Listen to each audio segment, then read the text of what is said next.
Alright, we're on chapter 4 of The Outsiders. The park was about 2 blocks square with a fountain in the middle and a small swimming pool for the little kids. The pool was empty now in the fall, but the fountain was going merrily. Tall elm trees made the park shadowy and dark, and it would have been a good hangout, but we preferred our vacant lot, and the shepherd outfit like the alleys down by the tracks, so the park was left to lovers and little kids. Nobody was around at 2:30 in the morning, and it was a good place to relax and cool off. I couldn't have gotten much cooler without turning into a popsicle. Johnny snapped up his jean jacket and flipped up the collar. "Ain't you about to freeze to death, Pony?" "You ain't a woofin'," I said, rubbing my bare arms between drags on my cigarette. I started to say something about the film of ice developing on the outer edges of the fountain when a sudden blast from a car horn made us both jump. The blue Mustang was circling the park slowly. Johnny swore under his breath and I muttered, "What do they want? This is our territory. What are Socias doing this far east?" Johnny shook his head. "I don't know, but I bet they're looking for us. We picked up their girls." "Oh, glory," I said with a groan. "This is all I need to top off a perfect night." I took one last drag on my weed and ground the stub under my heel. "Want to run for it?" "It's too late now," Johnny said. "Here they come."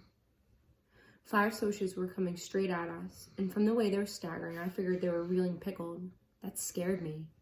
A cool, deadly bluff could sometimes shake them off, but not if they outnumbered you 5-2 and you were drunk. Johnny's hand went to his back pocket, and I remembered his switchblade. I wished for that broken bottle. I'd sure show them I could use it if I had to. Johnny was scared to death. I mean it. He was as white as a ghost, and his eyes were wild-looking, like the eyes of an animal in a trap. We backed against the fountain, and the Socias surrounded us. They smelled so heavily of whiskey and English leather that I almost choked. I wished desperately that Derry and Soda would come along hunting for me. The 4 of us could handle them easily, but no one was around, and I knew Johnny and I were about to have to fight it out alone. Johnny had a blank, tough look on his face. You'd have had to know him to see the panic in his eyes. I stared at the Socias coolly. Maybe they could scare us to death, but we'd never let them have the satisfaction of knowing it. It was Randy and Bob and 3 other Socias, and they recognized us. I knew Johnny recognized them. He was watching the moonlight glint off Bob's rings with huge eyes. "Hey, what do you know?" Bob said a little unsteadily. "Here's the little greasers that picked up our girls. Hey, greasers." "You're out of your territory," Johnny warned in a low voice. "You better watch it." Randy swore at us, and they stepped in closer. Bob was eyeing Johnny. "Nut, pal, you're the ones who better watch it. Next time you want a broad, pick up your own kind. Dirt." I was getting mad. I was hating them enough to lose my head. "You know what a greaser is?" Bob asked. "White trash with long hair." I felt the blood draining from my face. I'd been cussed out and sworn at, but nothing ever hit me like that did. Johnny Cake made a kind of gasp, and his eyes were smoldering. "You know what a Socia is?" I said, my voice shaking with rage. "White trash with Mustangs and Madras." And then, because I couldn't think of anything bad enough to call them, I spit at them. Bob shook his head, smiling slowly. "You could use a bath, greaser. And a good working over. And we've got all night to do it. Give the kid a bath, David." I ducked and tried to run for it, but the Soc caught my arm and twisted it behind my back and shoved my face into the fountain. I fought, but the hand at the back of my neck was strong, and I had to hold my breath. I'm dying, I thought, and wondered what was happening to Johnny. I couldn't hold my breath any longer. I fought again desperately, but only sucked in water. I'm drowning, I thought. They've gone too far. A red haze filled my mind, and I slowly relaxed. The next thing I knew, I was lying on the pavement beside the fountain, coughing water and gasping. I lay there weakly, breathing in air and spitting out water. The wind blasted through my soaked sweatshirt and dripping hair. My teeth chattered unceasingly, and I couldn't stop them. I finally pushed myself up and leaned back against the fountain, the water running down my face. Then I saw Johnny. He was sitting next to me, one elbow on his knee, and staring straight ahead. He was a strange greenish white, and his eyes were huger than I'd ever seen them. "I killed them," he said slowly. "I killed that boy." Bob, the handsome Soc, was lying there in the moonlight, doubled up and still. A dark pool was growing from him, spreading slowly over the blue-white cement. I looked at Johnny's hand. He was clutching his switchblade, and it was dark to the hilt. My stomach gave a violent jump, and my blood turned icy. "Johnny," I managed to say. fighting the dizziness. I think I'm gonna be sick. Go ahead, he said in the same steady voice. I won't look at you. I turned my head and was quietly sick for a minute. Then I leaned back and closed my eyes so I couldn't see Bob lying there.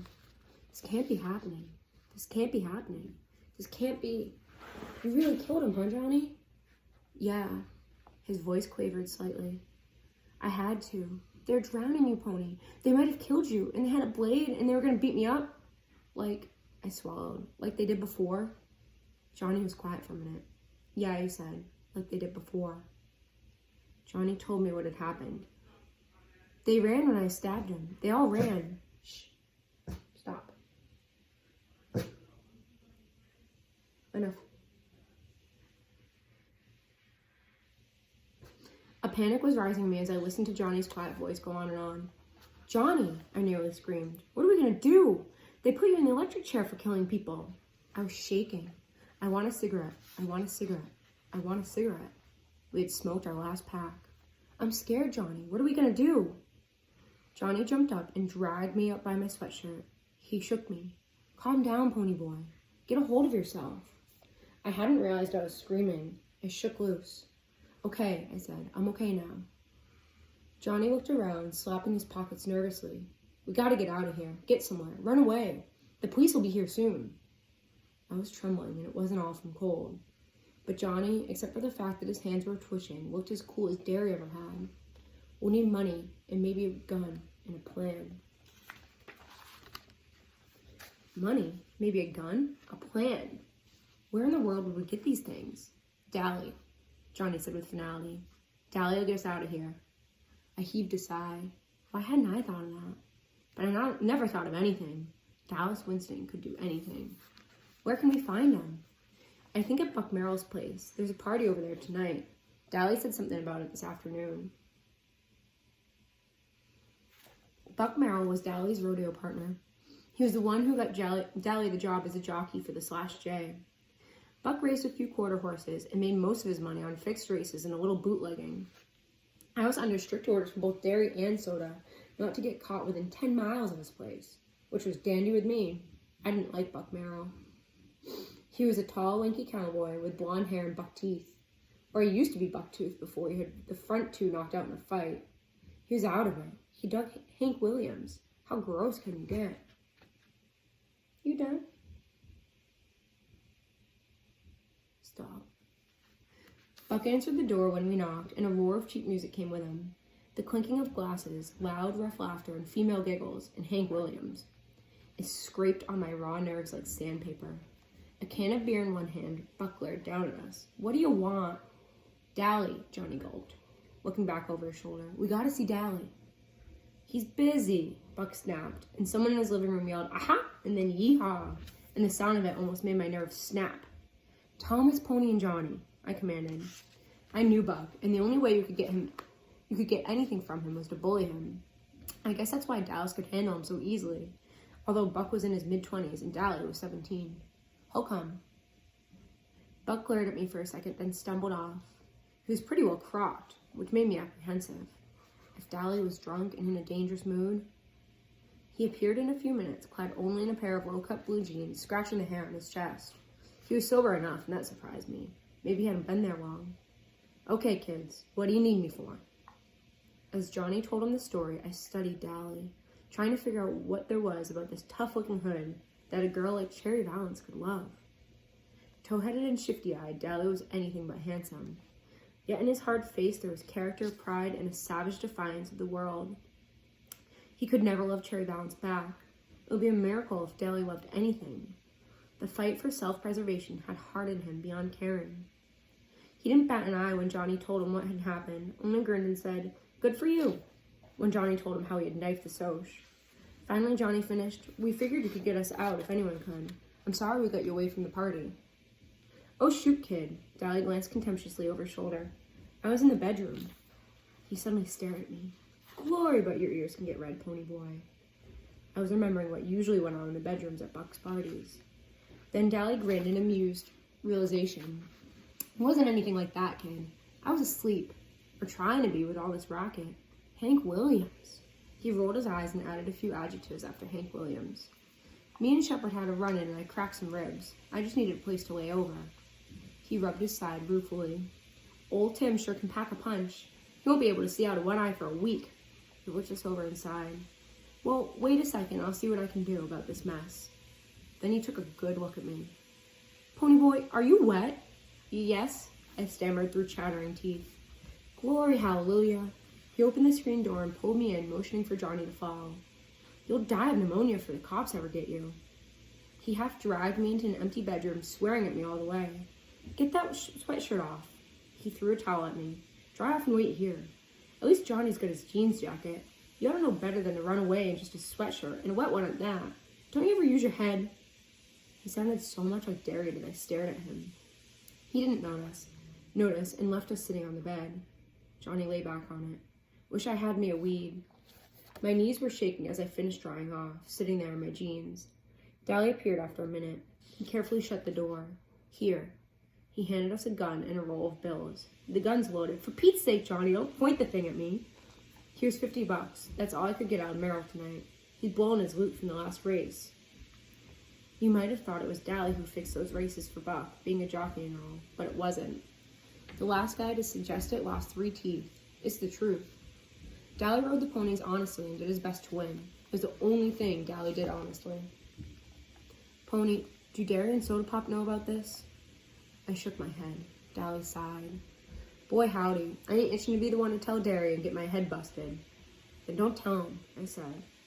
I hated to worry Soda Pop, and would have liked to let him know I had gotten this far okay, but I didn't care if Derry worried himself gray-headed. I was too tired to tell myself I was being mean and unreasonable. I convinced myself it wouldn't be fair to make Dally tell him. Derry would beat him to death for giving us the money and the gun and getting us out of here. Here, Dally handed me a shirt about 60 million sizes too big. It's Buck's. You and him ain't exactly the same size, but it's dry. He handed me his worn brown leather jacket and with the yellow sheep's wool lining. It'll get cold where you're going, but you can't risk being loaded down with blankets. I started buttoning up the shirt. It about swallowed me. Hop the 315 freight to Windricksville, Dally instructed. There's an old abandoned church on top of Jay Mountain. There's a pump in the back, so don't worry about water. Hey! Enough. Stop.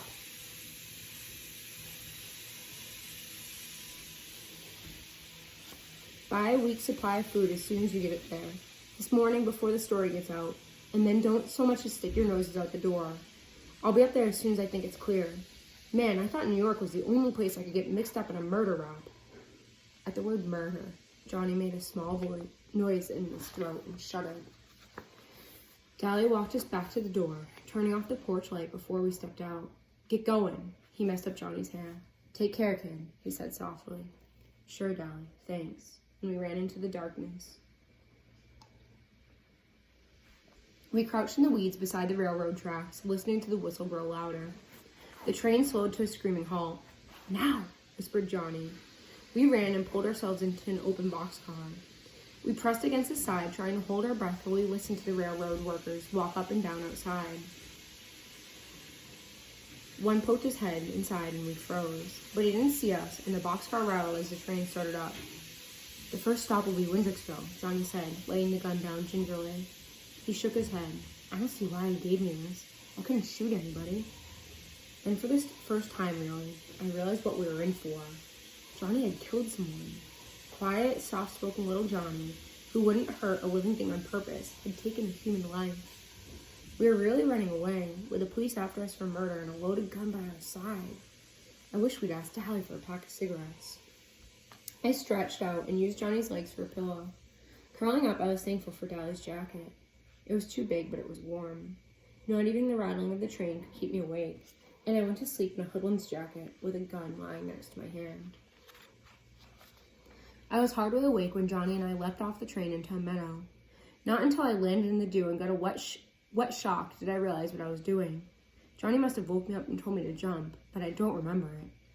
We lay in the tall weeds and damp grass, breathing heavily. The dawn was coming. It was lightening the sky in the east, and a ray of gold touched the hills. The clouds were pink, and meadowlarks were singing. This is the country, I thought half asleep. My dreams come true, and I'm in the country. Blast it, pony boy. Johnny was rubbing his legs. You must have put my legs to sleep. I can't even stand up. I barely get off the train. I'm sorry. Why didn't you wake me up? That's okay. I didn't want to wake you until I had to. Now, how do we find Jane Mountain? I asked Johnny. I was still groggy with sleep and wanted to sleep forever right there in the dew and the dawn. Go ask someone. The story won't be in the paper yet. Make like a farm boy taking a walk or something. I don't look like a farm boy, I said. I suddenly thought of my long hair combed back and the slouching stride I used from habit. I looked at Johnny. He didn't look like any farm boy to me. He still reminded me of a lost puppy who had been kicked too often, but for the first time I saw him as a stranger might see him. He looked hard and tough because of his black t-shirt and his blue jeans and jacket, and because his hair was heavily greased and so long. I saw how his hair curled behind his ears and I thought, we both need a haircut and some decent clothes. I looked down at my worn, faded blue jeans, my too big shirt, and Dolly's worn-out jacket. They'll know we're hoods the minute they see us, I thought. I'll have to stay here, Johnny said, rubbing his legs. You go down the road and ask the first person you see where Jane Mountain is. He winced at the pain in his legs. Then come back. And for Pete's sake, run a comb through your hair and quit slouching down like a thug. So Johnny had noticed it too. I pulled a comb from my back pocket and combed my hair carefully. I guess I look okay, huh now, Johnny? He was studying me. You know, you look an awful lot like Soda Pop, the way you've got your hair and everything. I mean, except your eyes are green. They ain't green, they're gray, I said, reddening. And I look about as much like Soda as you do. I got to my feet. He's good looking. Shoot, Johnny said with a grin. You are too. I climbed over the barbed wire fence without saying anything else. I could hear Johnny laughing at me, but I didn't care. I went strolling down the red dirt road, hoping my natural color would come back before I met anyone. I wonder what Derry and Soda Pop are doing now, I thought, yawning. Soda had the whole bed to himself for once. I bet Derry's sorry he ever hit me. He'll really get worried when he finds out Johnny and I killed that Soch. Then for a moment, I pictured Soda Pop's face when he heard about it. I wish I was home, I thought absently. I wish I was home and still in bed. Maybe I am. Maybe I'm just dreaming. It was only last night that Dally and I had sat down behind those girls at the nightly double. Glory, I thought, with a bewildering feeling of being rushed. Things are happening too quick, too fast. I figured I couldn't get into any worse trouble than murder. Johnny and I would be hiding for the rest of our lives. Nobody but Dally would know where we were, and he couldn't tell anyone because he got jailed again for giving us that gun. If Johnny got caught, they'd give him the electric chair, and if they caught me, I'd be sent to a reformatory. I'd heard about reformatories from Carly Shepherd, and I didn't want to go to one at all. So we'd have to be hermits for the rest of our lives and never see anyone but Dally. Maybe I'd never see Derry or Soda Pop again, or even Two-Bit or Steve. I was in the country, but I knew I wasn't going to like it as much as I thought I would. There are things worse than being a greaser. I met a sunburned farmer driving a tractor down the road. I waved at him, and he stopped. Could you tell me where Jane Mountain is? I asked as politely as I could. He pointed on down the road. Follow this road to that big hill over there. That's it. Taking a walk? Yes, sir. I managed to look sheepish. We're playing army. I'm supposed to report to headquarters there. I can lie so easily that it spooks me sometimes. Soda says it comes from reading so much. But then, Two-Bit lies all the time, too, and he never opens a book. Boys will be boys, the farmer said with a grin, and I thought dully that he sounded as corn-pony as Hank Williams. He went on, and I walked back to where Johnny was waiting. We climbed up the road to the church, although it was a lot farther than it looked. The road got steeper with every step. I was feeling kind of drunk. I always do when I get too sleepy. My legs got heavier and heavier. I guess Johnny was sleepier than I was. He had stayed awake on the train to make sure we got off at the right place. It took us about 45 minutes to get there. We climbed in a back window. It was a small church, real old and spooky and spiderwebby. It gave me the creeps. I'd been in church before. I used to go all the time, even after Mom and Dad were gone. Then one Sunday I talked Soda into coming with Johnny and me. He didn't want to come unless Steve did, and Two-Bit decided he might as well come too. Dally was sleeping off a hangover and Derry was working. When Johnny and I went, we sat in the back trying to get something out of the sermon and avoiding the people, because we weren't dressed so sharp most of the time. Nobody seemed to mind, and Johnny and I really liked to go. But that day, well, Soda can't sit still long enough to enjoy a movie, much less a sermon. It wasn't long before he and Steve and Two-Bit were throwing paper wads at each other and clowning around. And finally, Steve dropped a hymn book with a bang, accidentally, of course. Everyone in the place turned around to look at us, and Johnny and I nearly crawled under the pews. And then Two-Bit waved at them. I hadn't been to church since. But this church gave me a kind of creepy feeling. What do you call it? Premonition? I flopped down on the floor and immediately decided not to do any more flopping. That floor was stone and hard. Johnny stretched out beside me, resting his head on his arm. I started to say something to him, but I went to sleep before I could get the words out of my mouth. But Johnny didn't notice. He was asleep too. Oh, I put Bear to sleep. Now that he's done barking.